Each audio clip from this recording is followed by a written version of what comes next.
Ahn, Oi, eu sou o Todorico e bem, Uzumaki é uma história muito grande e complexa, o que fez com que eu tivesse que cortar o vídeo em duas partes, essa sendo a segunda parte, na qual eu falarei do final incrível da obra. Então, se você chegou a esse vídeo e ainda não viu o primeiro, link na descrição. Mas, sem mais enrolação, vamos voltar para a história de Uzumaki.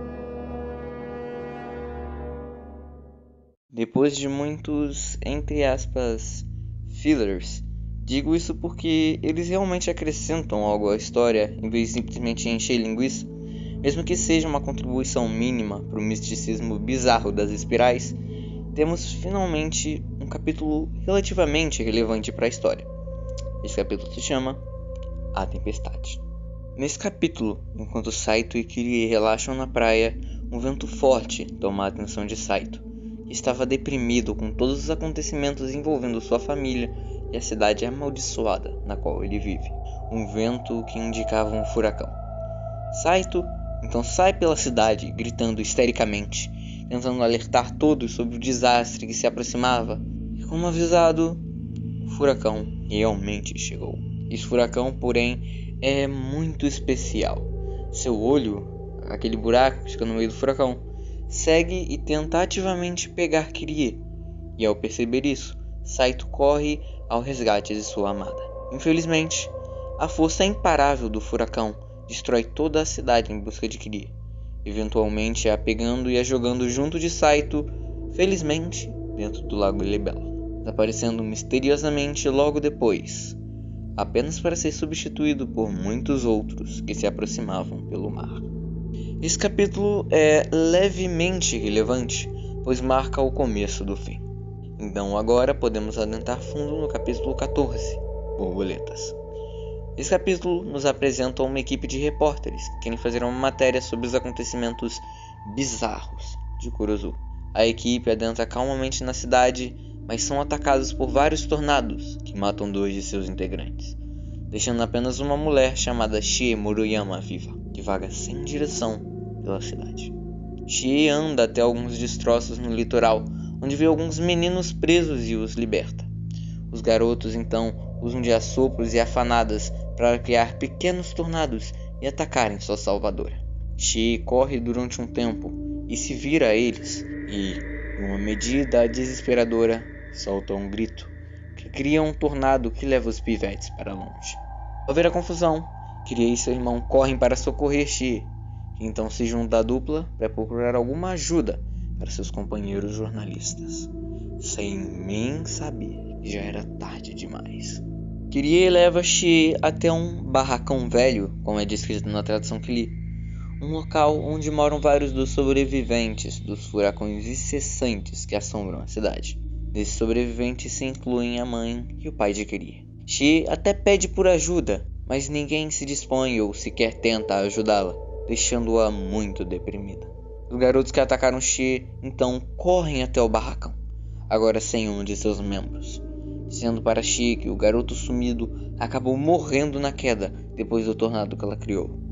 Com ódio, eles tentam se vingar derrubando o barracão com tornados, porém sem sucesso. Os habitantes do barracão então criam um tornado que joga os garotos no ar, revelando a realidade tenebrosa que Kurozu agora vive.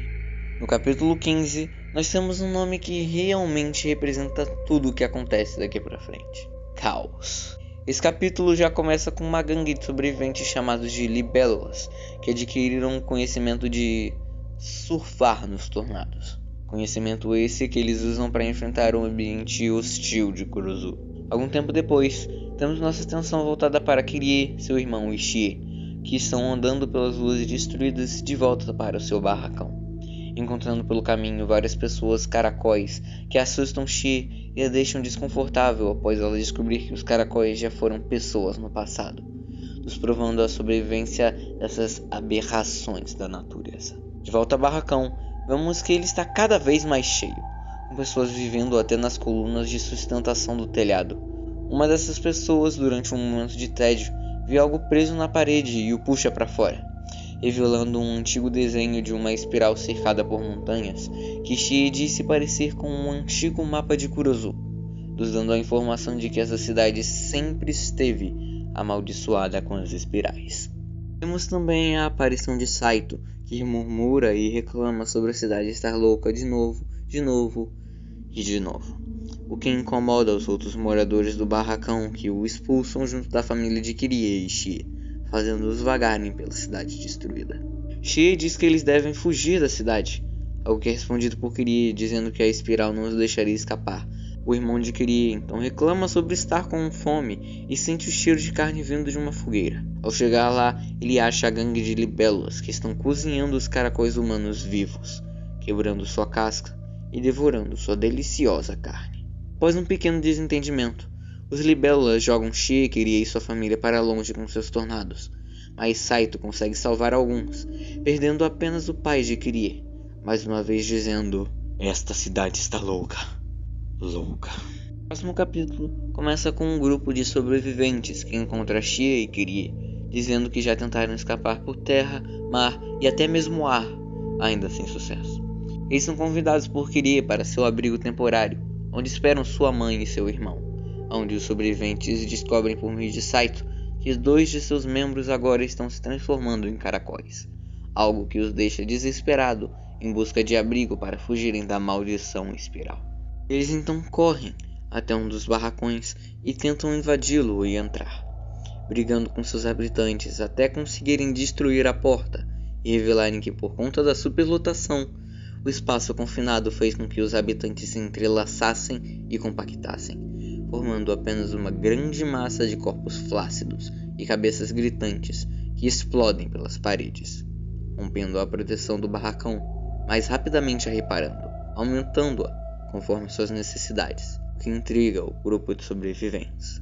Logo após esse acontecimento, o grupo tenta voltar para o abrigo temporário de Kirie, e alguns dos sobreviventes acham um pouco de restos de pessoa caracol queimada no meio de alguns destroços e decidem comer para amenizar sua fome, sendo enlouquecidas pelo sabor divino da carne macia e deliciosa dos pobres não humanos, fazendo Chie e Kirie abandoná-los e continuar sua jornada.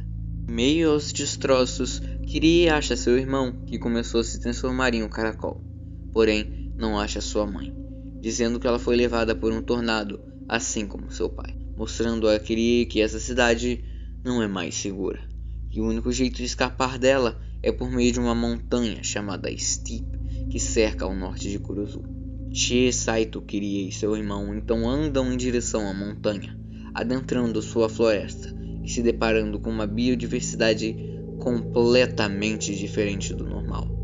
Os troncos se retorceram em formato de espiral, assim como a grama e basicamente tudo à sua volta, nos dando esse painel bizarro de natureza retorcida. Uma verdadeira obra de arte. Eles então reencontram um grupo de sobreviventes de antes, agora ávidos consumidores de pessoas caracóis, caçando até mesmo seus próprios parceiros transformados em busca do alimento. E por conta do irmão de Kirie estar se transformando em um caracol, eles perseguem o grupo, tentando pegar o garoto, que se parece cada vez mais com um animal. E durante esse encontro, Saito olha para uma espiral e, assim como sua mãe, observa seu pai, retorcido, que pede para Saito que faça como sua mãe e se junte a ele na espiral. Saito, nervoso, cai no chão, nos mostrando o quão longe sua insanidade já o trouxe. E pega seu irmão, agora caracol, apenas uma mera casca do que o garoto já havia sido, e o deixa na encosta de uma montanha, e promete voltar para buscá-lo, distraindo o grupo de sobreviventes que são influenciados pela espiral e por conta de um mero pensamento, têm seus corpos contorcidos e espiralados, caindo ao chão, dando brecha para Kirie e seus amigos fugirem. Penúltimo capítulo, Kirie e seus amigos saem da montanha e voltam para a cidade, que agora tem o formato de espiral que não tinha alguns minutos atrás, como se anos houvessem se passado e a expansão dos barracões tivesse feito com que eles se encontrassem e juntassem. Eles se aproximam e provam a teoria da expansão, adentrando pelo começo da espiral e se deparando com uma fresta que exibe o rosto de um dos moradores dos barracões, e pede para Kirie e seu grupo se levarem de um, agora morto, espiralado, dizendo que ele havia morrido há dias e que estava começando a apodrecer, com a visão do cadáver pútrido retorcido e sem vida do pobre morador do barracão, Kirie e seu grupo adentram ainda mais na antiga Kurozu. Enquanto se aproximam do centro, eles acham um homem recolhendo os mortos espiralados. Um homem estranhamente familiar. O Sr. Tanizaki, um dos sobreviventes daquele grupo de devoradores de caramujo, que diz que não vê Kirie há muitos anos. Por mais que para a garota eles tenham se encontrado há pouco menos de 1 hora. Kirie então pergunta sobre seu pai e sua mãe, e Tanizaki responde que no centro da cidade se tem história sobre um casal que faz vasos de cerâmica, algo que Kirie rapidamente reconhece, correndo para o centro o mais rápido que consegue. O grupo então passa dias percorrendo o labirinto espiral que agora é Kurozu, e eles adentram em um atalho que leva para o centro por meio de uma parte destruída de um barracão. Infelizmente, ao passar por lá, os habitantes agarram e prendem Chie, assimilando a pobre coitada à sua massa de corpos deformados, deixando Saito e Kirie sozinhos. E eu tenho que admitir que eu gostava muito da Chie. Ela foi um personagem pouco participativo, mas que eu simplesmente me fascinei e meio que me apaixonei, o que fez com que eu ficasse muito triste com a sua morte. Mas bem, com a reconstrução da parede que matou Chie, os habitantes deformados lá de dentro gritam comemorando. Estamos todos conectados! E se ouve um som retumbante por toda a cidade. O som dos milhares de corpos se arrastando em direção ao centro, liberando o agora conectado, único barracão. Saito e Kirie entram nesse barracão, que agora estava silencioso e vazio, como se ninguém nunca tivesse morado ali, e o percorrem até uma saída no meio da cidade, achando um buraco com uma escada caracol que descia até as profundezas escuras e sombrias de Kurozu. Saito e Kirie então dão as mãos e descem juntos até essas intrincadas profundezas. Finalmente, no último capítulo, o casal continua descendo as escadas, achando um dos corpos retorcidos que agarra a perna de Kirie e força Saito a... E eu não consigo expressar o quão idiota isso foi. Se agarrar no maldito e se jogar no abismo. Ele simplesmente se jogou lá embaixo junto do Saito. Eu tenho que dizer que a esse ponto eu já estava perdendo a sanidade. O ambiente assustador e a atmosfera de mistério estavam massacrando o meu corpo e mente em ansiedade.